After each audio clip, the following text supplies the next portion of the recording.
President Zelenskyy of Ukraine just checkmated Donald Trump ahead of their meeting on Sunday in Miami. Zelenskyy came up with a 20-point peace proposal that really smokes out Donald Trump and Putin's true agenda here. So Zelenskyy said, all right, Donald, all right, Putin, you want me to give up portions of eastern Ukraine? I'll do it. I'll give up portions of eastern Ukraine, but here's how it's got to go down. We'll do it if the following terms are met. Number one, there's got to be a 60-day ceasefire. So Russia has to agree 60 days of peace as a way of good faith and as a way of preparing for a referendum. And let's take a vote in those eastern Ukraine areas. You want us to give up Donbass? You want us to give up these areas? Why don't we let the people vote? But it's got to be a free and fair election. We'll work with our European allies. And if you want to have the United States be involved, this has to be, though, open and transparent with all partners involved to make sure that this election is actually a genuine one. And then we'll let the people decide of eastern Ukraine if they want to be part of Ukraine or if they want to be part of Russia. But the parties need to agree wherever the people vote. We will ultimately respect that. And then ultimately, if they decide one way or another, regardless, then the U.S. has to come in with very strong security guarantees that are a lot like Article 5 of NATO or Article 4, Article 5 of NATO, so that if Russia does any extra steps after we do this, then there will automatically trigger this protection as though we were a member of NATO, and you will have to, you and Europe, agree to protect Ukraine. And that means that if Russia attacks, it's viewed as an attack on everybody. So put up or shut up. It's a brilliant strategy because why wouldn't you agree to that unless you have bad faith intentions? You see, it allows Zelenskyy in Europe, and Zelensky's been working with Friedrich Merz of Germany and the president of France, Emmanuel Macron, and others, and van der Leyen, the European Council president, commissioner president, and they've been working very closely to come up with this plan. And it's a good way to show that Russia is not interested in peace at all, that Russia will never agree to a ceasefire. Zelensky's always agreed to a ceasefire, not the other way around. Russia's the invading party. So it's a perfect way to expose what's going down. Let me show you how this has been described, because I think this is absolutely a brilliant strategy. This is written by Michael Weiss, who covers this incredibly. He goes, Zelenskyy has turned the painful question of territorial concessions into a joint challenge for Trump and Putin. And he has deferred responsibility for whatever happens to the Ukrainian people, the better to keep his legacy from being tarnished by a forfeiture of national sovereignty. Trump would have to guarantee the security of holding a national referendum, and it's unclear whether Ukrainians in the occupied territories would get a vote or how they might vote under foreign coercion. Putin would have to accept a 60-day ceasefire, twice as long as the one offered by the U.S. and Ukraine in May, which Putin rejected. Comparing a referendum on giving up Donetsk to Brexit is cheeky. 75% of Ukrainians rejected this proposal as of December 15th, according to the Kyiv International Institute of Sociology. And so to change their minds, the U.S. would have to really incentivize them. In short, Zelenskyy is calling America and Russia's bluff and doing it with a handshake and a smile, an invitation for Trump to come to Kyiv. Going between the lines right here, the U.S. sees it, the U.S. side sees it as a major step forward that Zelenskyy is willing to hold a referendum and is no longer ruling out territorial concessions. But as Zelenskyy emphasized during the phone interview with Axios, holding such a plebiscite would have major political, logistical, and security complications. That's why he thinks a 60-day ceasefire to arrange and hold a vote is the minimum. A senior U.S. official told Axios the Russians understand the need for a ceasefire if Zelenskyy calls a referendum, but want a shorter timetable. Zelenskyy also said it's not yet clear to him whether Russia is prepared to agree to Trump's plan in the first place. I have some intelligence, but I'm at the moment when I want to believe only the words of leaders, he said. I mean, a brilliant move, because what happened right after Zelenskyy said that? Russia launched a massive ballistic missile strike last night. on Kyiv, on Kharkiv, and throughout Ukraine. And what Russia has signaled is that it doesn't want peace at all. Now, in response to Zelenskyy making this offer and heading to Miami in order to bring this offer to Donald Trump, where he's going to be on Sunday, Donald Trump then responded, as you know, we smoke Donald Trump's intentions out. Trump tells Politico Zelenskyy doesn't have anything until I approve it. Trump's comments come ahead of his Sunday meeting with Zelenskyy, who will bring with him a new 20-point plan to end the war. Politico explains that Donald Trump on Friday cast himself as the ultimate arbiter of any peace deal between Ukraine and Russia in an exclusive conversation with Politico.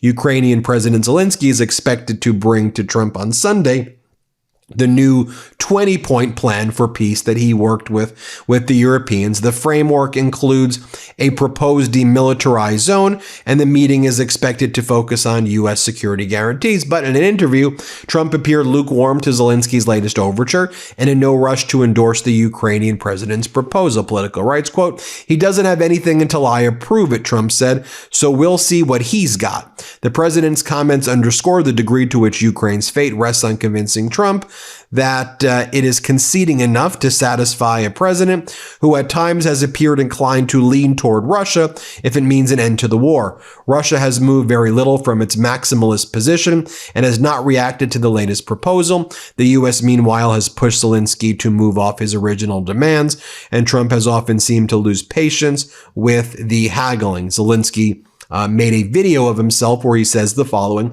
"It is important if we succeed in organizing what we discussed today with President Trump's envoy. Some documents, as I see it, are nearly ready, and some documents are fully prepared. Of course, there is still work to be done on sensitive issues, but together with the American team, we understand how to put all of this in place. The weeks ahead may also be intensive. Thank you to America." And Zelensky's smart. He knows what he's doing right here.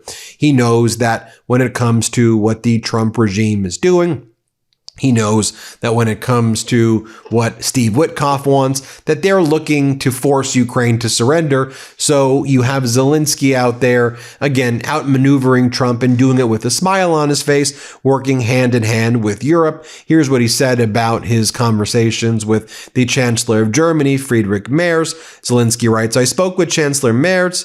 We are coordinating our positions, and everyone in Europe must be on the same page in defending our European way of life, the independence of our state, and peace in Europe. There must be peace." And this is brilliant too. You know, Zelenskyy is making it clear, and Europe is making it clear, that Ukraine is Europe, Europe is Ukraine, right? Our European way of life, right? Not an American way of life, not a Russian way of life, our European. Europe is one, the US and Russia are another, and Zelenskyy has to balance the fact that, look, as I reported 2 days ago, right? I mean, this is what Putin said. Putin wants to run, or has offered Donald Trump to run the Zaporizhzhia nuclear plant that Putin stole in the war with Trump. And Putin says, look, we can mine crypto together. We could use the nuclear plant to mine cryptocurrency for your businesses, Donald, and you can get extra rich. Don't you want to control a nuclear power plant, Donald? You and I will control the Zaporizhzhia nuclear power plant together.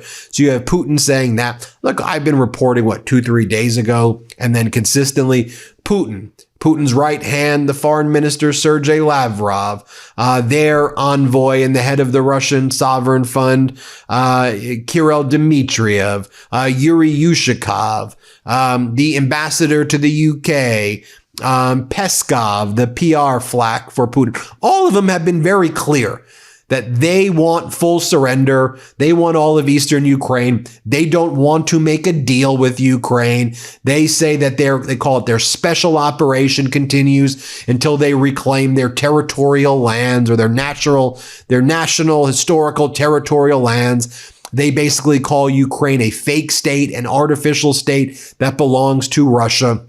This is what they're saying. So I think clearly Zelenskyy knows that's what they're saying. Everybody knows what's going. Europe knows what's going on here. And Donald Trump's just trying to deliver a victory for Putin so Trump can cash out with Putin because Trump thinks he can make some great economic deal with Putin. Let me just also be clear. The economy of Russia is a failing economy. It's not a good economy. It's about $2.5 trillion. Not all that big. Canada's economy is almost double the size of Russia, for example. And Donald Trump attacks, Canada. Russia's economy is the size of Italy. And the Wall Street Journal did a report, though, that given Putin's madness, like given the fact that he's a psychotic dictator, it's also a bad place long-term to do business. And the West doesn't want to do business with him other than Donald Trump. And so, I think that's an important thing to reflect on and remember as well. The irony of this all is that Trump becoming more of an ally with Europe and Ukraine, they're far wealthier than what he wants to do with Russia. But, Trump's a Putin bootlicker. So this is what Trump is enamored by Putin's authoritarianism. This is what Trump wants to be, an authoritarian like that. That's how Trump wants to reign in the United States. Zelenskyy goes, "We spoke with Friedrich about the preparations for the meeting with Trump. I briefed him on our work with the U.S. envoys. We all recall the Berlin meetings were productive. I'm grateful for Germany for its unwavering and tangible support for Ukraine and our defense. Thanks to what we are doing together with Germany, thousands upon thousands of lives of Ukraine have already been saved from Russian strikes, and we are maintaining our defensive positions to ensure the strength of our diplomatic positions. Friedrich, thank you." So that's what he says there. He sends similar messages to Denmark, similar messages to his European allies in general. And then on Friday, we saw the massive ballistic missile strikes from Russia lashing out before the meetings between Trump and Zelenskyy on Sunday. Well, just think about it. Trump attacked Zelenskyy for Zelenskyy offering a path for Trump to give up Eastern Ukraine or portions of Eastern Ukraine. Just do it as a vote. But you got to give us a 60-day ceasefire. No, you can't do that. You can't do a 60-day ceasefire? What? Oh, got it. Understand what your intentions are, Donald. Understand what your intentions are, Putin. That's why this move was so freaking brilliant, in my opinion. Let me know what you think. Hit subscribe. Let's get to 6 million. Thanks for watching. Love this video? Support independent media and unlock exclusive content, ad-free videos, and custom emojis by becoming a paid member of our YouTube channel today. You can also gift memberships to others. Let's keep growing together.